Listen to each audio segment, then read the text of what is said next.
Those who work their land will have abundant food, but those who chase fantasies have no sense. All hard work brings a profit, but mere talk leads only to poverty. Do you see someone skilled in their work?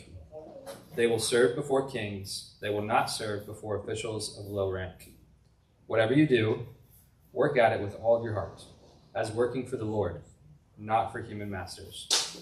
The word of God for the people of God.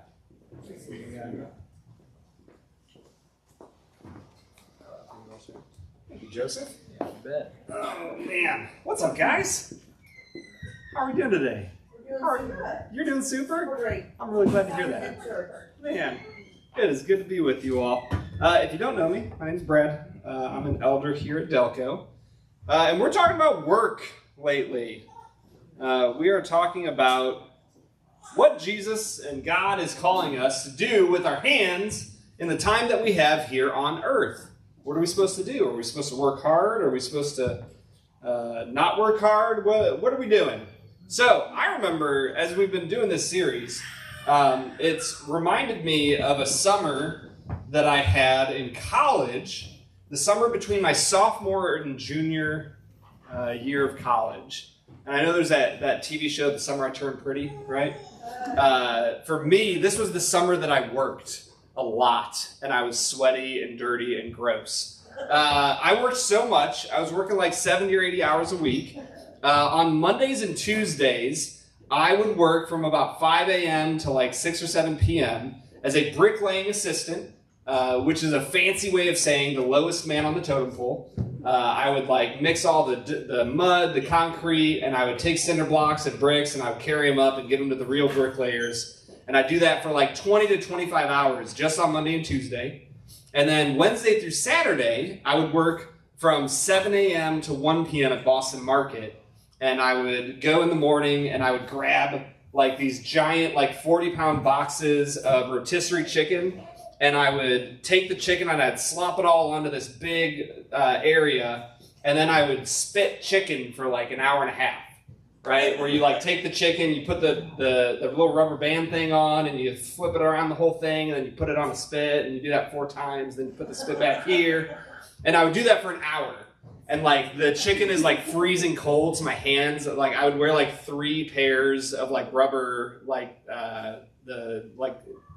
Rubber gloves. Yeah, I would wear like 2 or 3 pairs of them because my hands would get so cold because the chicken was frozen. So Boston Market was great. And then after I did that, I would literally just carve chicken for like the next 3 hours. It was wild. After Boston Market, I would go and I would lifeguard for like 4 to 6 hours at a local pool. Lifeguarding is the worst job on the planet. No, Like, oh, far and away. Lifeguarding, like, I would lay bricks and carve chicken and handle raw cold chicken for 80 hours a week if it meant I didn't have to lifeguard for 8 hours. Lifeguarding is terrible because the company I worked for was like, took it very seriously, which you should because you're guarding lives and lives are precious and important. But they had like this method of lifeguarding where like you had to constantly be moving your head and you had to sweep the entire pool and then do the whole outside. And so you literally just sat like this for 4 hours.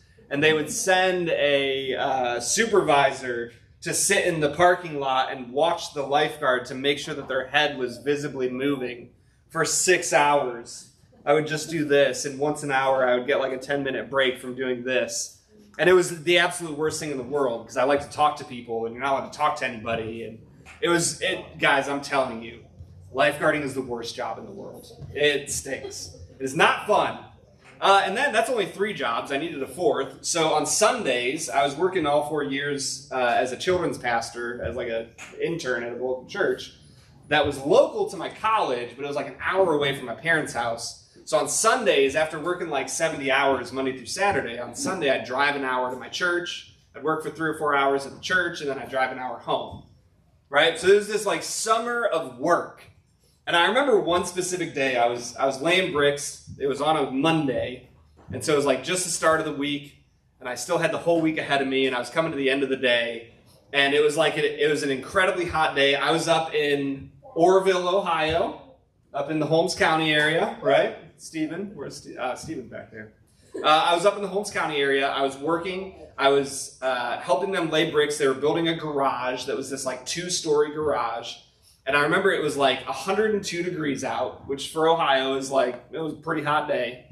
And we were laying cinder blocks, and because it was a 2-story, they had all the scaffolding set up, and I had to like bring the cinder blocks up and lay them on the scaffolding so that they could then grab them and lay them. While doing this for about 10 hours, I remember a moment where I literally I had the 2 blocks in my hand, and I normally try to do them both at once and get them up there. But I got to the point where I literally couldn't lift my arm past here. I was like, so I would take 2 blocks and set one down and grab the other one. And I would use both my hands to heave it up. And at a certain point, it was right near the end of the day, I had maybe 10 more blocks to bring up. I grabbed one and I went to go up with both hands, and my arms just kind of gave out on me. And then I did it again, and then my legs gave out on me, and I literally just fell on the ground, and I was laying there. And my boss looked at me, he goes, "Yeah, I think we're done for the day, man, you're good." But I remember laying on the ground. I wasn't even sweating anymore because I had already sweat everything out. And I'm dehydrated, and I'm laying there. I remember asking myself the question, I was like, what the heck am I doing? Right? And have you guys ever been at that place? Yes. Where you're asking yourself, Jim, what the heck am I doing at this job? Why am I here? And what I want to do today is I want to take us to more practical questions than what the heck am I doing at my job. I want us to work through some questions that we can ask ourselves as we work day in and day out, as we're looking for a new job, as we're thinking about our vocational life. I want to take us through a few questions that might be a little more helpful than what the heck am I doing here. So, good thing for that, we've got 4 scriptures we're going through here. Let's go to the first one, Colossians 3:23. Can somebody read that out loud for me? Nice and loud. Whatever you do, work heartily as the Lord and not for men. As for the Lord and not for men. Thank you so much. What's your name again? Candy. Candy. Thank you so much, Candy. Candy Joe, like Billy Joe, Bobby Joe. Candy Joe. I live 2 blocks away. Yeah, I love that. Candy Joe. Okay, Colossians 3:23. Whatever you do, work heartily as for the Lord and not for men. And I think I wanted to start here because this verse gets to the why. Why are we working? Why are we here? What is the purpose of our work? And the answer is, we do it for Jesus. We do it for the Lord, who created us a long time ago. And when he created us, he stamped his image upon us. And what does that mean? You guys have heard me talk about this in the past, but he made us to be co-creators in the world. He made us to go out into the world and take the raw creation that God gave us and say, man, what do we get to do with this? What kind of garden do we get to cultivate within our vocational life? And so when God stamped that image upon us, he stamped a creating, naming identity upon our souls. Right? We're called to create things, to name them as good. And so no matter what we are doing at our work, no matter what we're doing at our job, whether we're, pitching new things as a salesperson, or we're mowing lawns, or we're doing anything in between, we get to do it with a Christ-focused enthusiasm. It's about this deep purpose that goes far beyond the literal thing you are doing with your hands. And so the first question that we get to think about today as we think about work is, what do we get to create today? What do I get to create with God today? For me, I work in philanthropy. I do fundraising. And so I have the opportunity to say, all right, today in my job, who do I get to call and create something new in them? What kind of relationship do I get to bring out of nothing today? Right? How do I have an opportunity to make someone feel seen and safe and soothed and secure? How do I get the opportunity to make somebody feel like their contributions towards Access Ministries create a more meaningful world for parents and their teenagers? I get to do all sorts of things like that. And you guys can ask that question of yourself every single day. What do we get to create today? All right, second one, Proverbs 14:23. Somebody read for me Proverbs 14:23. In all toil there is profit, but mere talk tends only to poverty. Man, I love straightforward verses like that. It's just like, yeah, if you do any amount of work. Now, it's not saying how much profit you're going to make, right? But like, if you do work, there will be profit. Now, Brandon, when you heard the word profit, what comes to mind? Right? Money. Right? But profit isn't always just money. Right? It can be other things. And I think what this calls us to is a sense of prudent action. That when we just talk about things, we never actually produce anything. We never actually bring something into the world. And here's the thing, guys. I am all about planning well and thinking ahead and being careful with our lives and our money and our time. But if you never set your hand to the plow, or if you keep changing the plow that your hand is set upon every 4, 6, 8 months, you're never actually going to get anywhere in life. I think that this proverb, it draws this really sharp line between action and intention.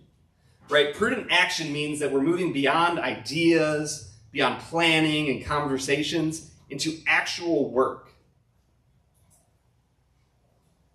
And I think it points to us that progress in life requires effort and time. Progress in life requires effort and time. It's kind of another old proverb that the best time to plant a tree was 20 years ago, but the second best time is today. Right? We have to take action today if we want to see something grow into the future. So, what is the question that we are asking ourselves here? It's this: are my actions bringing positive change to the world? And the underlying assumption of this question is, I'm taking action. I'm doing things. But when I do things at my job, are my actions bringing positive change to the world? Number 3, Proverbs 12, verse 11. All right, somebody else. Who's going to read it for us? Whoever works his land will have plenty of bread, but he who follows worthless pursuits lacks sense. Have you ever lacked sense, Dennis? Yeah. Oh my goodness. Guilty as charged, right? You and me both. Nobody else in this room has ever lacked sense, but me and Dennis, we have lacked sense in this life. Whoever works his land will have plenty of bread. Now, whenever an Israelite, a Jew, would hear this verse, they would have an innate understanding that it wasn't just his land, it was the land God gave to my family. Right? When the book of Joshua is happening, they come into the land and they take it as their own, as God commanded them to do. And then what? He apportioned different pieces of the land. He allotted the land to the different families. And that's when you get into the year of Jubilee, and like every 49 years, like you could sell off your land to pay debts and stuff, but every 49 years there was supposed to be this giant redistribution of the land back to the original families. And it was this beautiful idea of the land belonging because God gave it to them. It was trusting God's definition of ownership over our own. And so when they read this, they would say, whoever works his land will have plenty of bread. The idea was that you were working something that was larger than yourself. That was larger than yourself. And think about the story of the prodigal son. Right? Tell me that this isn't the story of the prodigal son in one verse. Right? The younger son should have stayed and worked his land, and he would have had plenty of bread. And yet he followed worthless pursuits and obviously lacked sense because of it. And so what is this highlighting for us? It is highlighting for us the importance of faithful effort over time, of a wise consistency, of saying, hey, I don't know what God has called Dennis to do, but I know what God has called me to do. I know what my land is. I'm not going to go work Dennis's land. Dennis might even invite me to go off on some wild harebrained scheme. And I'm not gonna lack sense, right? Not the way Dennis does. I'm gonna stay and work my land. Good, good call. I'm gonna stay and I'm gonna work my land. I'm gonna work the land that God has given us. And I'm gonna show up again and again and again with consistency. And so here's the question that we ask with Proverbs 12. Am I staying in one area long enough, in one job long enough, in one vocational area long enough to have an impact? Am I staying in one place long enough to have an impact? Number 4. Fourth and final. Who wants to read it? Let me get a fourth person. They're all true. They They're facts. are all true. They were Yeah, great. right. In the Bible. You got me? Do you see a man skillful in his work? He will stand before kings. He will not stand before obscure men. He will not stand before obscure men. Do you see a man skillful in his work? He will stand before kings. I think that this one kind of feels obvious, like a lot of the Proverbs are meant to be. But in our work, in our daily life, in our vocation, do we have a chance to pursue excellence? Do we have a chance to hone our skill? Do we have a chance to become better at relationships or a technical skill? Like Jesse, do you get better at driving because of your job? Or do you get worse at driving? Zoe knows, right? That's not the answer to that question. Right? But you have an opportunity day by day to focus on your craft and say, how can I drive this bus the most efficiently? How can I not break any laws? How can I get people on time in a safe way? Right? And you can focus on your craft, which you clearly obviously do. So it's all good. Jesse doesn't need to hear this. We have a chance every single day to pursue skill, craftsmanship, mastery. I see this in my wife all the time, right? Back in the day, I got to work with her in the hospital, and I'd come hang out in the middle of the night. And the one time we were hanging out, and not the charge nurse for the night, but her manager over the whole floor, who rarely came on night shift, was there.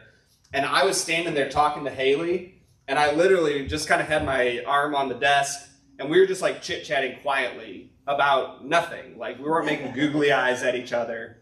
But the manager of the entire place, later, I left, and she goes, "Who was that?" And they're like, "Oh, that's Haley's husband. He's a chaplain here." And she goes, "Oh, thank God. I saw that he had a ring, and I know Haley's married, and I thought her and the chaplain were getting it on." And I was really nervous. And I only told that story because it's a great story, that I got to work with Haley way back in the day. So I got to see her be an awesome nurse and a great coworker. I also get to see her be a great mom. And I get to see her be not a great mom all the time. And I get to talk to her and hear her heart for our children and the things that she does, the books that she reads and the podcasts she listens to, and the counseling that she does because she wants to be a better mom. And I see her pursuing excellence and skill in the craft of being a mother. And I just feel so lucky that I get to watch that. So when we think about doing this, we have to answer the question, am I seeking to be the best at my role? And as I was thinking about that question, I realized, are you channeling your inner Ash Ketchum? Are you doing that? Are you seeking to be the very best, like no one ever was? Are you doing that, Kevin? I think you are. So those are the 4 questions. We're going to move into our time of reflection now. And I want us to look at these questions, right? So we'll look at the right. What do I and God get to create today? Are my actions bringing positive change to the world? Am I staying in one area long enough to have an impact? Am I seeking excellence in my role? And on the left, these are kind of the questions that I want you to ask today. Does the job I have give me an opportunity to take prudent actions, to be consistent, to pursue excellence, to create something new? And as you answer that question, the answer might be no. Okay, if the answer is no, am I able to change these things within this role? Which is a nice way of me asking, are you the problem or is the environment the problem? Right? If you're not taking prudent actions, if you're not being consistent, if you're not pursuing excellence, if you're not creating something new, is that because I'm not doing it or because the job I'm in is not allowing for that? And how much wiggle room is there between those two things? Because nothing's ever a full dichotomy, right? So I want you to ask yourself, like, how much of this do I need to take charge of? And how much of it is baked into the system and I won't be able to change it? I would imagine more of it's me. I always assume that more of it's my problem than another person's problem. And then vocationally, this is where it gets specific. Vocationally, Jesus, what is one thing you want me to work on this week? What is one thing as a dad, as a bus driver, as a lawnmower, as a whatever the heck Jim does, as those things, is there something you want me to work on about my attitude? Something about a relationship at my job? Is there like a technical skill that you just want me to hone in on and focus and get better at? What is something you want me to work on? Sound good? You guys ready to spend some time with Jesus? Yes, sir. Write down the answers, pray, spend time seeking the Lord's face as we look into these things.